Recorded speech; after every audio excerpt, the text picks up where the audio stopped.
Hello, everybody. We're going to go ahead and get started.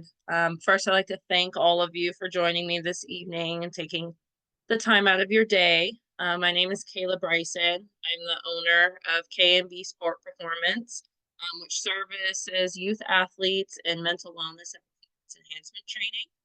I'm currently a high school girls basketball coach. I will be going into my second season as a varsity head coach. And I'm located in Northern California. So if anybody's in the area, just be a Northern California native. A little bit more on my background is I've been coaching total for 7 years for girls basketball. I have experience counseling teenagers in the foster youth system, and as well, I currently assist behavior analysis with students with special needs as a paraprofessional. I have a bachelor's degree in psychology from Sacramento State here in California, and as well a master's in sport and performance psychology from University of Western States, which is located in Oregon. And right now I'm working towards certification as a mental performance consultant through the Association of Applied Sports Psychology, and using opportunities like this presentation here, just be able to grow the field, and be able to service more teams and coaches in mental performance training. I just want to be clear that I'm not a licensed clinician, but overall health and mental wellness has been a passion of mine for nearly a decade. And I want to be able to grow this field as much as I can and be able to help you all in supporting your teams in the best way. Just some housekeeping items before we get started. So I want this presentation to be as interactive as possible. So please feel free to just share any opinions and share your stories as we go along, and be able to just help and support all of us that are on this call today, be able to better service our programs. And as well, any questions that may come up throughout the presentation, please utilize the chat, be able to throw those out, and then I can get to those when I can. And as well, if you happen to have a question, you can always use the hand feature as well. And then I got lots of questions about the call being recorded. So yes, it's currently recording right now, and I'll be able to send this out in the morning to all of you. And as well, I'll be uploading it to YouTube. So I'll have a YouTube link to be able to provide. So getting started now. Just an overview of the learning objectives I'll be going over today. Just an introduction to sports psychology, what it looks like to be a mental performance coach, kind of discussing stigma around mental health, and common barriers that athletes and teams may be facing at the high school level, ways that you all can support your teams and players, and as well provide resources and leave questions at the end. So first, I'd like to give some context to our conversation here, and share how some of these athletes shown here have either been speaking out about their mental health recently, or they're just on really large platforms, and it may not have been noticed about how they may have been handling some mental barriers that they have occurred, just the magnitude of their platforms. So going left to right, we have AJ Brown, who's an NFL player, Caitlin Clark in the WNBA, Noah Lyles is an Olympic track runner. You may have seen him featured on the Netflix series Sprint that came out this past summer. We have Simone Biles, Olympic gymnast, Shohei Ohtani, MLB player, and Naomi Osaka, who's a professional tennis player. So as we go along in this presentation today, just a question I would like you all to keep in mind, is how do we think that these athletes may have addressed mental barriers throughout their careers? And that will be the main topic of today's mental barriers and performance barriers. So understanding that our high school athletes face similar situations in terms of performance that these athletes are handling, and being able to provide resources to them and being that resource to them as a coach, as a parent, or even as additional teammates on the team. And that it's a gentle reminder that these professional athletes have professionals around them to be able to help them, whereas high school athletes don't necessarily have that. So being there for them in that manner. So this definition here, sport and performance psychology, is from the Association of Applied Sports Psychology. And for those of you that may not be familiar with the field, this is about strengthening motivation, performance enhancement, and human potential. As mental performance coaches, we often provide our clients with resources to find their inner edge against their competition while emphasizing mental well-being. And I would like all of you to notice some of these words that are bolded here. These are usually the target areas for improvement when working with teams and athletes, allowing them to function and perform at their peak potential. Just like the end of this definition states, mental well-being is the top priority, and just overall health in general is what we want to emphasize, and that be the goal for both individuals and teams.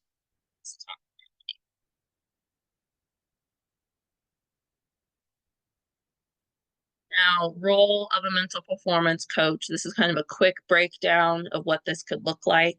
And a basic structure going in would be analyzing base performance levels. So this could be myself coming in, just observing a practice, observing a team meeting, kind of just seeing what is there at the base of everything. And then from there, implementing strategies and interventions that we think will address the target behavior or target issue, and as well consistently promoting positive well-being and wellness, that will go along with those interventions that are being addressed and have that all intertwined with one another. And we can be assisting not only individuals, but the team and coaching staff as well. So a lot of what I like to address within the cohesion of coaching staffs, allowing that to be addressed first, and then from there, addressing the team dynamics and team structure. And in the context of performance barriers, once again, this could look like attending a practice first, then as well a game, seeing what each of those environments look like for an athlete or a player, and then you either using exercises for to use with the team, that could be team bonding related, or individual interventions.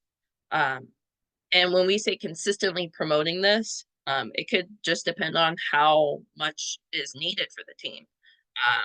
Sometimes it could just be that one session for the whole season, or it could be multiple times, or every single season you're having a consultant come in and kind of seeing what the new dynamics are with the team, and what the program could look like in general. Um, so in the chat, if any of you would like to participate, I would like to ask you, what do you think in a general sense are common barriers that teams or athletes may face?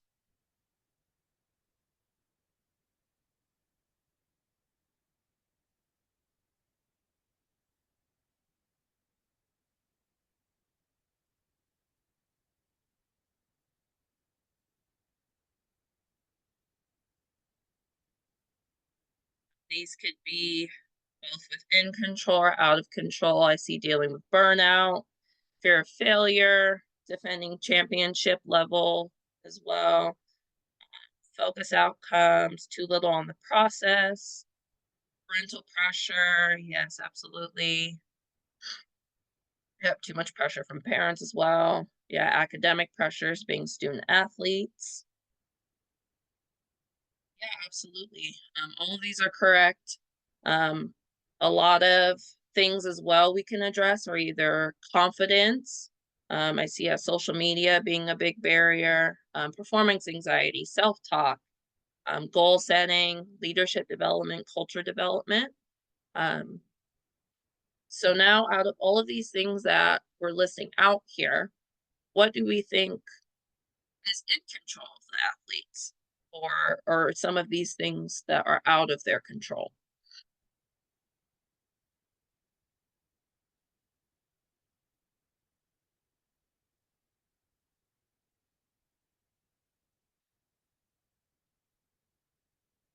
Do work ethic, yes. Self-talk, yes. Within control.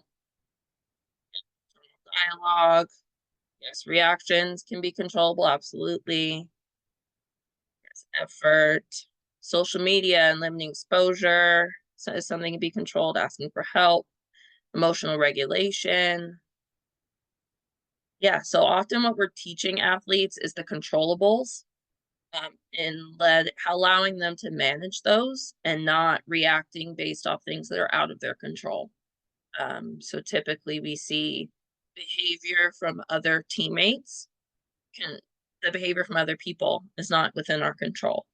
Um, Teams getting a last minute buzzer beater to maybe beat us, those things are out of our control, and being able to bounce back from some of those barriers that occur is where the performance coach role comes in, being able to manage the uncontrollables and fix the controllable situations. So yes, thank you everybody for your responses. So simply put, in terms of the position of a mental performance coach, is that we're the coach between the ears.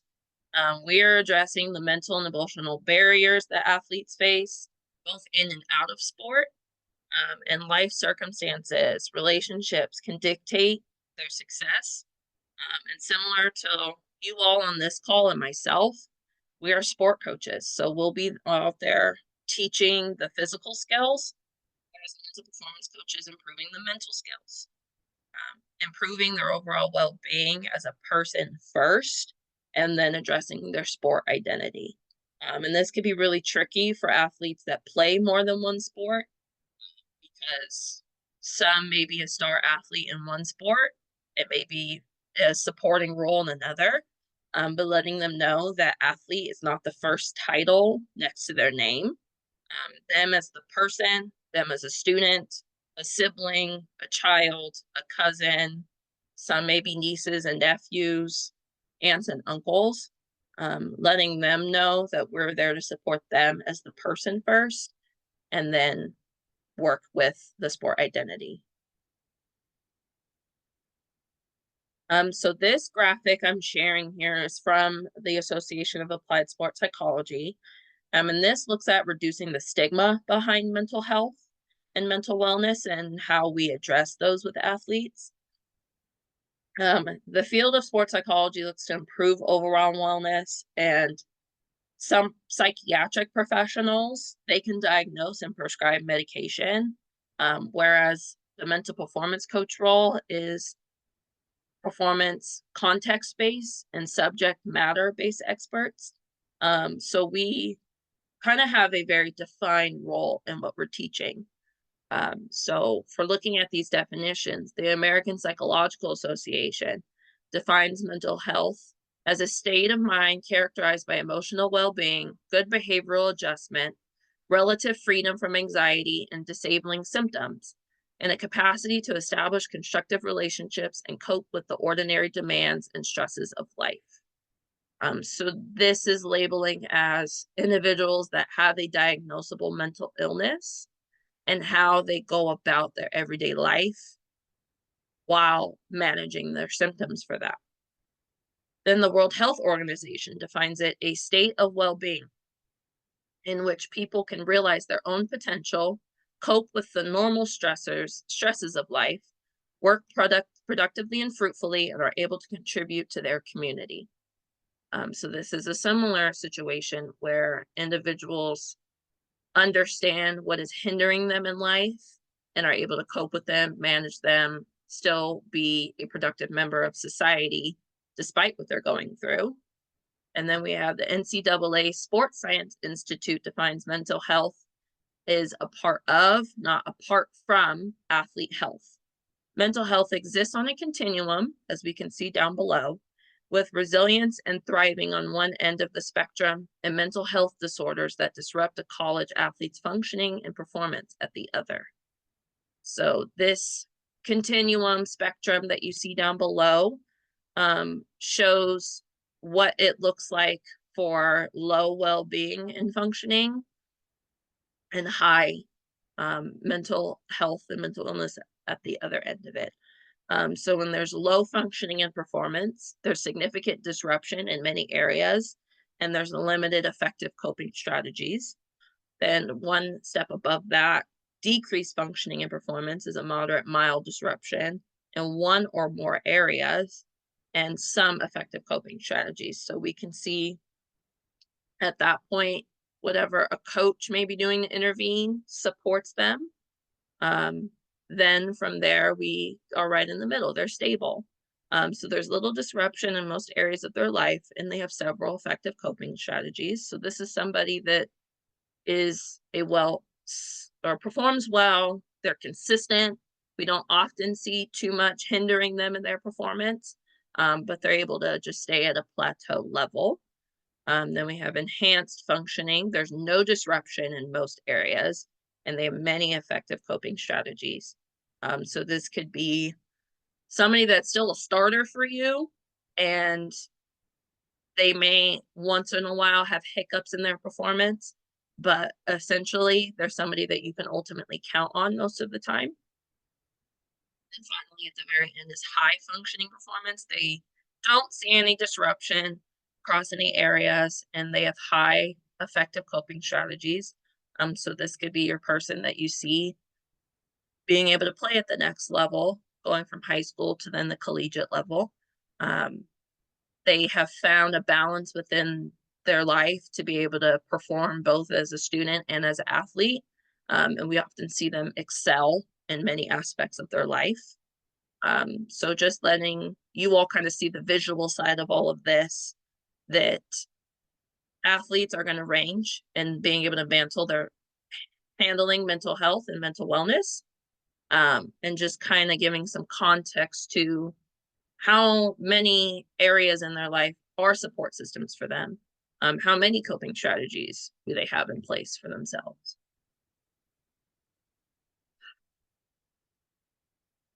And next we have here, this shows us kind of the prevalency of mental health among athletes, and this is using college athletes for context. We see the statistic at the top here, that only about 10% of college athletes with a mental health symptom will seek professional help. And about 35% of these elite athletes will suffer from a mental illness crisis at some point in their career, and it can manifest as stress, eating disorders, burnout, or depression and anxiety. So kind of seeing those comparisons, that 35% can suffer the mental health, but only about 10% will actually seek help for it. And yes, this is with college athletes, but understanding that our high school athletes very much will go through similar situations without you even knowing about it. And that many of them may be in a mental health crisis during the season with you, and just recognizing kind of what those symptoms can look like. If you see change in behavior, change in mood, they may be carrying themselves a bit differently, and interactions may be more brief than usual. Just recognizing those. But as well in this graphic, we do see a few supports that can be put in place to reduce stigma of mental health. So the first one here is just continuing to have conversations about mental wellness and make communication around the topic in daily life. So this is not always going to be a comfortable topic for players to talk about, but if you're creating that space for them that they're willing to share, this could be something that's discussed on a daily basis, not necessarily in deep, heavy conversations, but just asking them how they're doing today, maybe how school was coming in to practice, just how their day is in general. Another option would be highlighting resources that offer support for athletes, such as meditation apps, school and community counseling centers, and nonprofit and community groups. So we know these kids use their phones a lot. So recognizing that there are many resources that they can use, such as the meditation apps, deep breathing apps, promoting self-talk within them. And many of them on their school sites, I'm sure, have a lot of counseling support for them and community members. If any of them are involved in church or rec leagues outside of school, finding supports for them. And then the last one here, is providing proactive solutions that support wellness, such as optimal recovery with diet, rest, and sleep, meditation again, and support networks. So we want our athletes to be treating their bodies as best they can when they're in season. So speaking on diet, nutrition, promoting sleep and rest for them. A lot of athletes may be overworking themselves, which then leads to that burnout factor. So just promoting rest when it's appropriate to.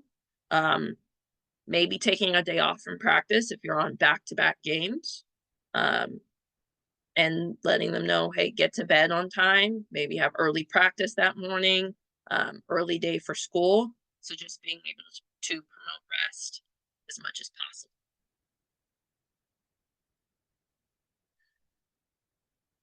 So next, I'd like us to be able to just discuss this with one another. So I'm going to put us in some breakout rooms for this question. Give you guys about 8 to 10 minutes to speak on what kind of barriers you may see with your teams. I know we have many coaches on the call today. So from a coach's perspective, we can ask ourselves, what is hindering you from serving the best version of yourself to your teams? And then if we have any parents on the call, maybe what is hindering you from supporting your athlete in the best way possible? So it looks like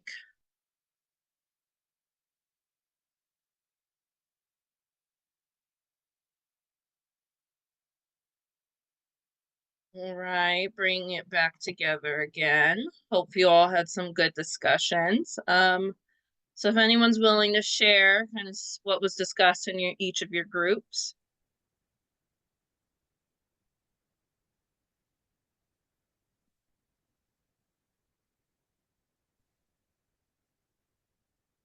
My group, we talked a little bit about like barriers that, literally coaches face. And one thing that I touched on, which is when I don't feel like my best self, how that impacts, like my coaching abilities. Like when I'm having maybe a tough week at work or a tough week at school, whatever the case is, and just like really struggling to like keep my feet underneath me and like make the most of my days and stuff like that. It can be challenging to like show up as your best self for your players, but you still have to show up. So just kind of talking through stuff like that. Yes, and recognizing that we are humans as well. We're not perfect, that we're gonna have those mental barriers for ourselves too. I think I'm sure many of you understand that awareness that we need to have for within ourselves. And if we need to take a step back, if any of us are privileged to have assistants, maybe ask an assistant to kind of take over for a few minutes while we regroup ourselves. I don't know about any of your programs, but for me, I'm off of work for my day job and then I'm immediately heading to practice.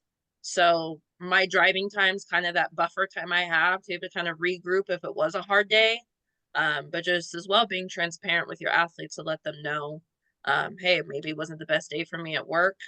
I'll do my best, but just be able to talk through that. And hopefully that makes them more comfortable for sharing what's going on with them as well. Anybody else like to share what was discussed in their group?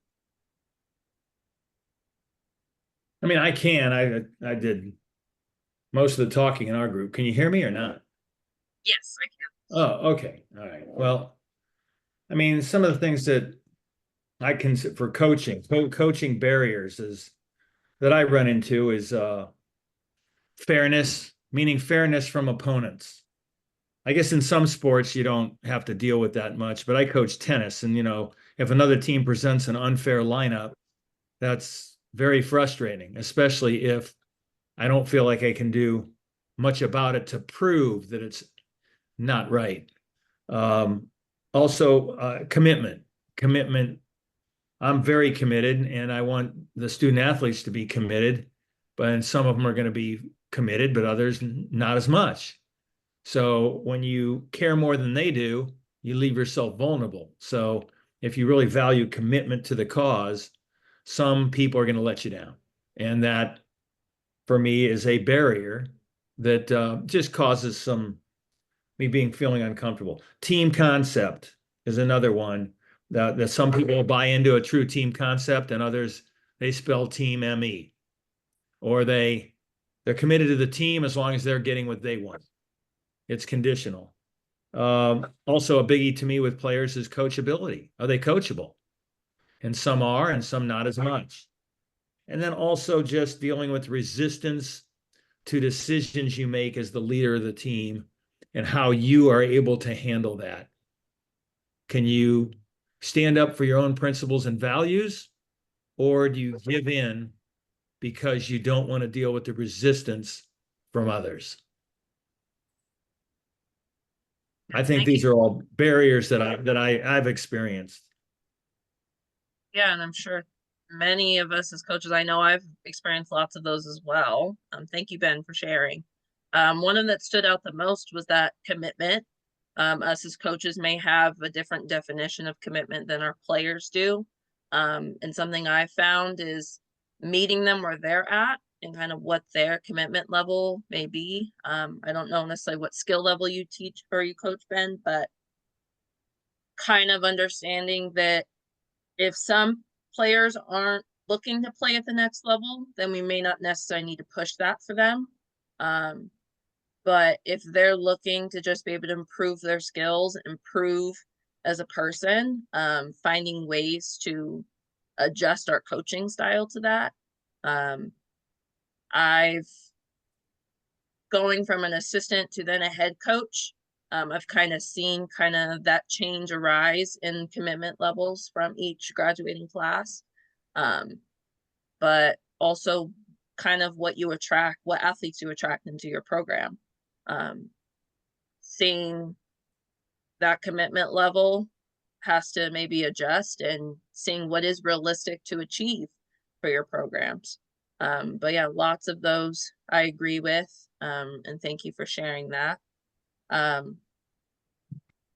Now, next, I would like to move on to show you guys just a video clip next. I'm sure many of you know who this is, but this is Coach Carol Moss with Duke women's basketball. She is a former WNBA player, champion All-Star and Olympian. This clip I know has gone viral, but for those of you that may not have seen it, this kind of discusses the adversity and how to overcome it. So this is about 2 minutes long here.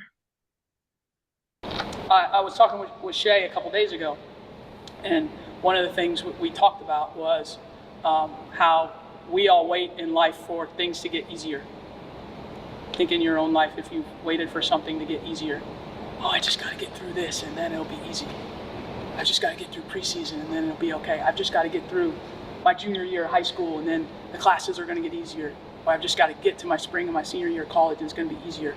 It's what we do. We wait for stuff to get easier. It will never get easier. What happens is you handle hard better. That's what happens. Most people think that it's going to get easier. Life is going to get easier. Basketball is going to get easier. School's going to get easier. It never gets easier. What happens is you become someone that handles hard stuff better. So that's a mental shift that has to occur in each of your brains. It has to.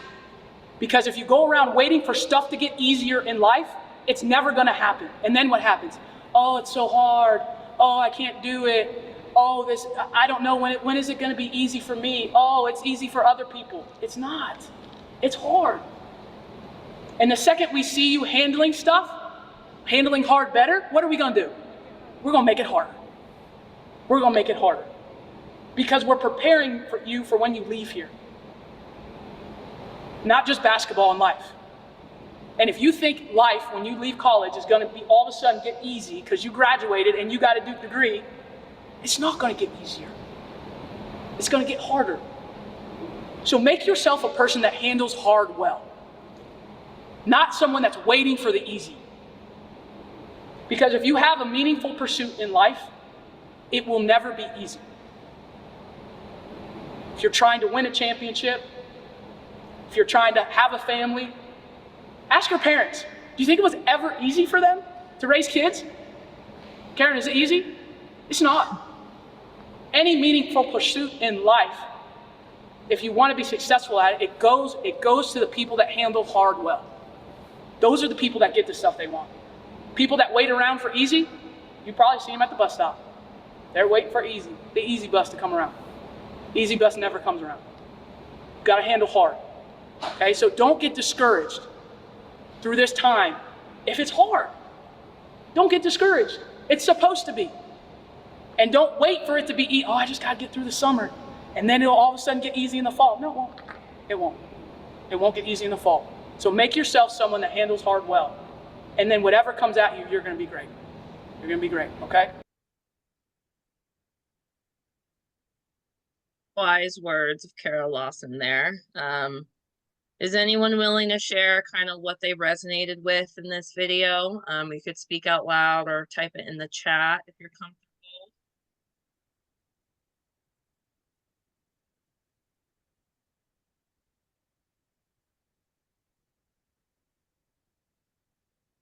I would say the whole message resonates with me, especially the part where she's saying, sometimes we have the tendency of just like, thinking things are easier for other people than it is for our own situation.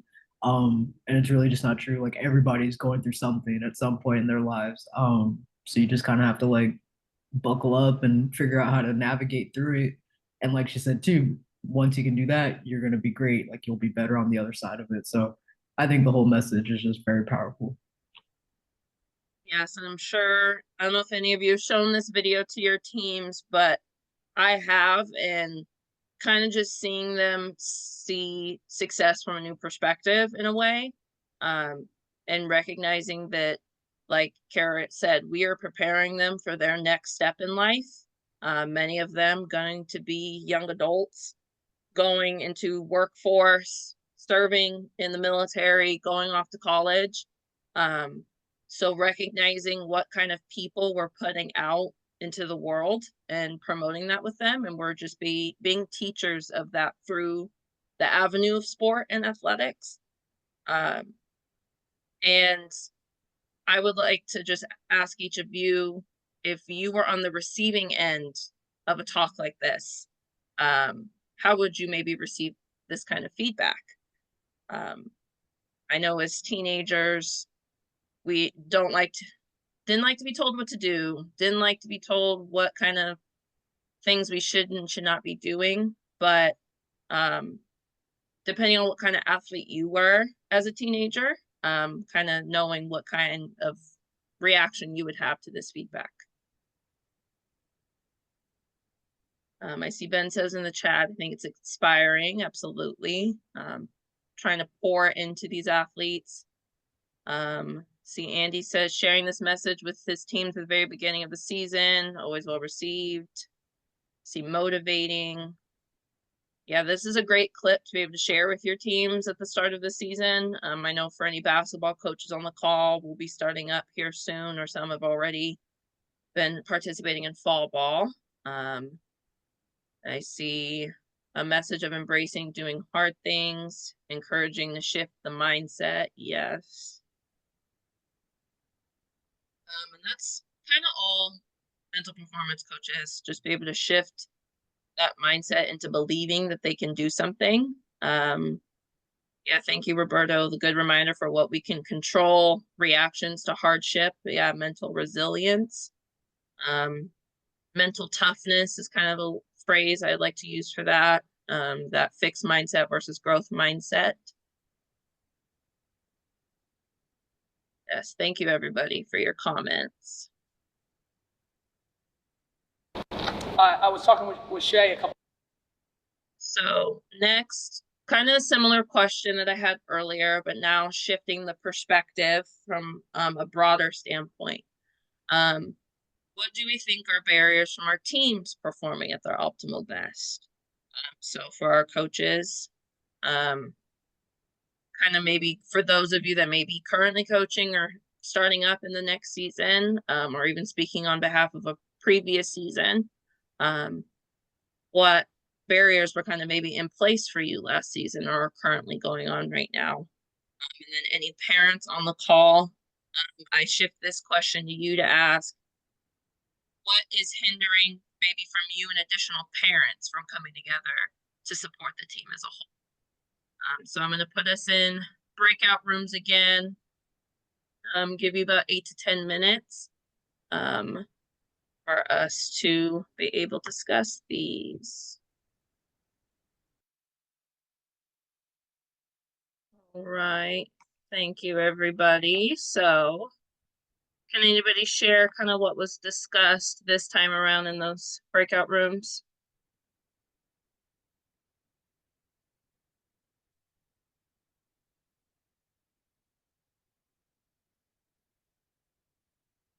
Oh, Andy, you're still muted.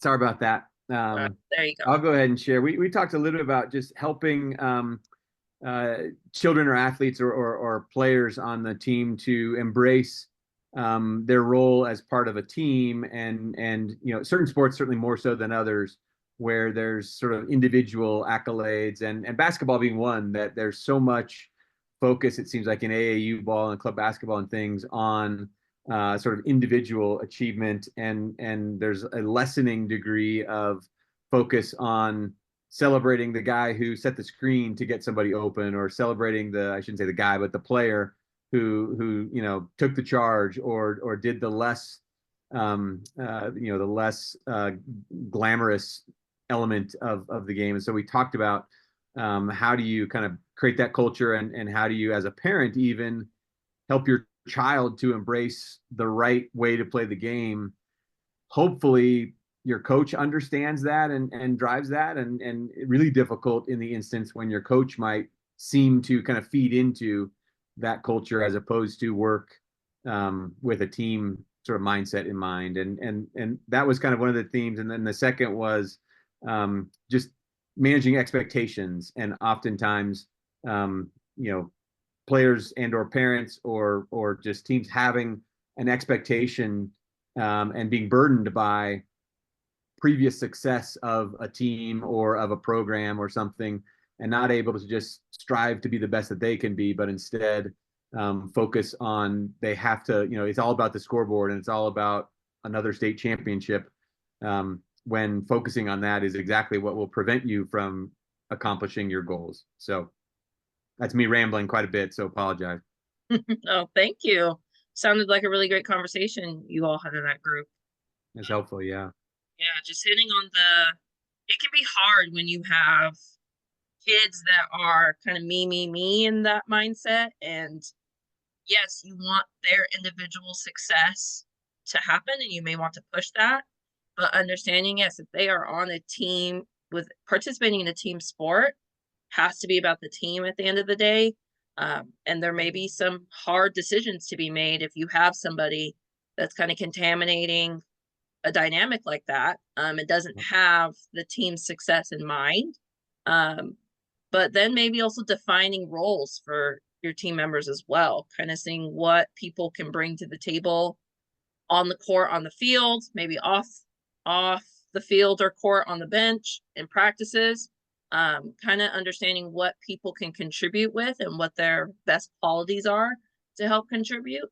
And then that second portion with expectations. I think it's important to kind of maybe start your season off with goals in mind, setting maybe 1 week, 1 month, the entire season, just broadening those goals. And making sure everybody's on the same page with those goals, and understanding, is this realistic? And what skill set do you have this season prior to the last season? And yes, pushing if you've achieved a championship, and pushing for that the following season. But kind of maybe just resetting those goals every season can help out a lot with that. Yeah. Yeah. Anybody else would like to share, whether out loud or in the chat at all?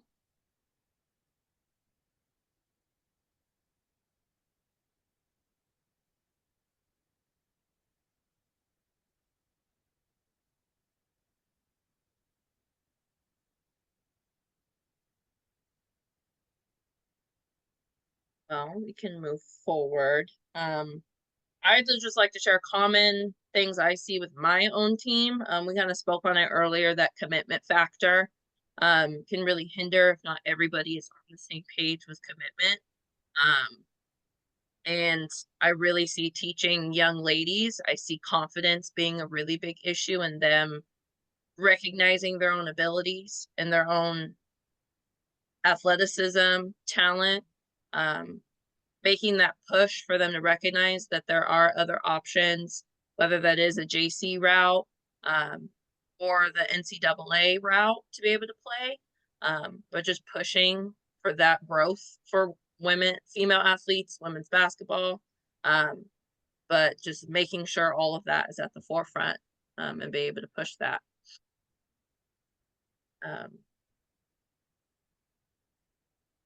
So next, I'd like to share, after all that we've discussed today with performance barriers, mental barriers, making sure that we don't separate the line between the person that we have in front of us versus the sport athlete, being able to take away from the worth and value of somebody not being defined by one aspect of their life or one portion of their life, whether that is allowing multiple skills to shine through for teammates, coaching staff, teachers, parents, and family members, emphasizing that and knowing that the relationships we build are what drive success, shared experiences is what drives success.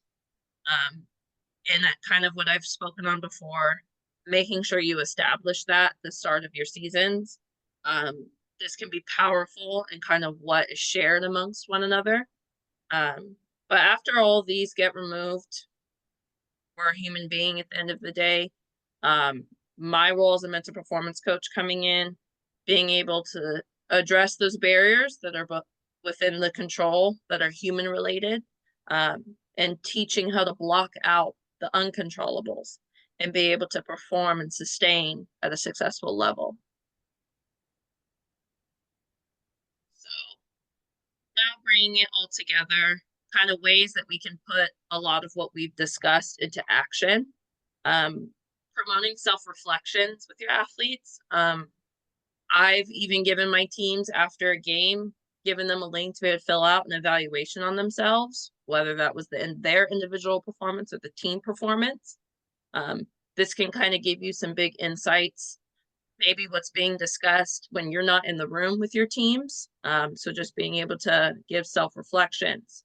Journaling as well. It's kind of a big communicator, and kind of looking at the progress from the beginning of season to the end of the season, kind of what thoughts are happening with your players and you as well as coaches, looking at the dynamics and kind of what the hiccups were throughout the season, and then communicating for shared experiences. I think it's very important as coaches that we be vulnerable with our players when it's appropriate to, and let them know that we may have been in situations that they're experiencing right now, and that there may be some heavy things that they're going through at such a young age, and recognizing that they have people in their corner that they can relate to. So being able to form that foundation and form that structure with your teams, I think would be a really important thing for communicating more. This next one, I personally myself am working on more, is assuming less and ask more. We may think we know what's happening with our players or what we may think we saw occur in a game, that we may be wrong about. So just being able to frame questions more often with your players, kind of will give you more answers than just assuming you knew what happened. And then this next one, establishing safety, both emotional and psychological and physical safety. If you have new players coming into your program, you want them to be able to be in a safe space and utilize that as an outlet for them if necessary. So recognizing that you're bringing these new players in a dynamic where you may already have a relationship established with other players, and letting them come into that safe space. Establishing emotional safety could just be sitting these players down and kind of letting them know that what stays in the gym or what happens in the gym stays in the gym, and that we're not going to allow maybe what happened earlier in our day to bleed into what's occurring with the team. And psychological safety, maybe just language we use with our players, making it affirmations, positive affirmations, and pouring wellness into these individuals. Then this next line of challenge trusted individuals for more encouragement. If you see these players have a really close friend that they can trust on their team, that may be a teammate or an additional coach that's on staff that they may trust, maybe challenge them to ask more from this person. Ask them more, hey, be able to cheer me on more, support me more. Challenging that person to kind of pour more into them could be really helpful. And then this last piece of finding a common ground, kind of what I said earlier was with establishing those goals, making sure everybody's on the same page.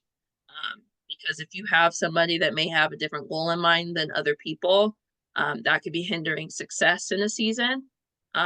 So just making sure that that is established first before you kind of move forward into other aspects of the season. Are there any questions regarding any of these support systems in play? All right, awesome. So last thing I'd like to share with all of you. So these are some companies that I've had the privilege of either benefiting from or have seen just great work that they're doing in the field of sports psychology or mental health. So IMG Academy is a program that's actually located in Florida. They offer a multitude of services, both sport training and mental performance training for athletes. This is kind of one of the top programs that's around right now for mental performance, and that caters both to the sports skills, classroom skills, and the mental performance skills for players. Extra Mile Institute is located out of Washington State. They are in partnership with Gonzaga University, and they try to be proactive in their teachings. They want to be able to come forward with teams with a lot of their concepts before any barriers or hindrances have actually occurred. So I've a lot of resources I've been able to get from them, and content that I've been able to share, been really great from them. Then the next one is the National Association for Athletes Mental Health. This is a fairly new organization that's kind of getting their feet running with services. But they are a great resource to be able to connect with and follow with, and the content they're putting out is catered more towards the collegiate realm for athletes. So being able to bring in those services early for athletes has been very helpful.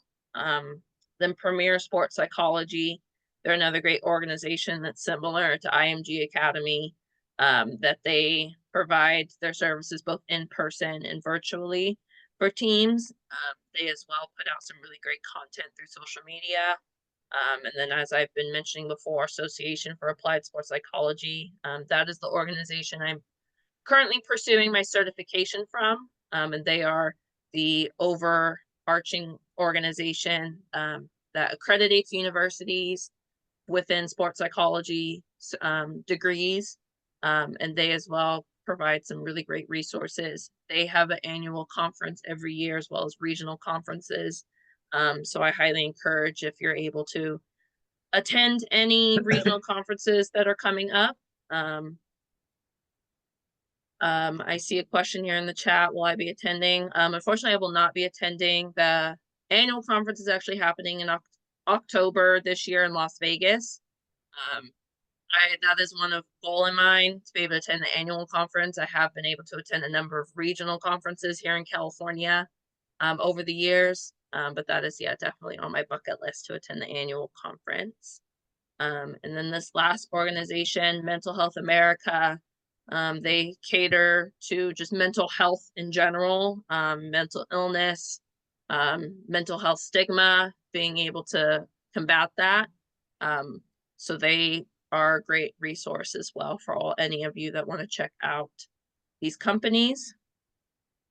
And lastly, here is my contact info for all of you. I appreciate all of you hopping on for the call tonight and being able to be a part of this with me. I do hope to be able to put out more workshops like this in the near future. So I definitely will take any suggestions for what people want to be able to hear and know about. But just once again, thank you all of you for joining me. I will stick around for a few more minutes if anybody has any questions for me. But I do want to respect people's time and let you all go. So just thanks again, everybody, for joining tonight.